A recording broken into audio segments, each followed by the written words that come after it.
Ευχαριστώ πολύ, καλή συνέχεια. Παρακαλώ, εσείς. Θα σου πω όλα τα ψυχολογικά μου και πρέπει να μου τα λύσεις εσύ τώρα. Τι? Έχεις 5 λεπτά. Hello! Hi. Δεν ξέρω πώς να κάνω order στο ελληνικό. You can order in Greek. No. Μάθε μου εσύ τώρα ελληνικό. Μάθε μου τώρα ελληνικό. Δεν μπορώ. Τώρα. Φιλαράκι, Έλα, φιλέ. η γιαγιά μου έχει δαιμονιστεί. Βλάκα ηλίθιε! Βλάκα ηλίθιε! Μπορείς να την εξορκίσεις? Όχι. Μα είμαι πελάτης, πρέπει να το κάνεις.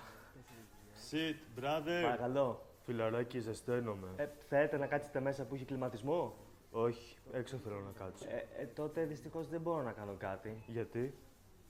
Γιατί είναι καλοκαίρι και είναι δυνατός ο ήλιος. Τότε πήγαινε στον ήλιο και χαμήλωσε τη θερμοκρασία. Δεν γίνεται. Και? Τι? Κρίς, είπαμε, ο πελάτης έχει πάντα δίκιο. Έχουμε στολή αστροναύτη Τι? στην αποθήκη και πύραυλο στην πίσω αυλή. Είμαι πελάτης, ο πελάτης έχει πάντα δίκιο. Εντάξει τώρα. Όχι, τώρα κρυώνω. Ξαναπήγαινε.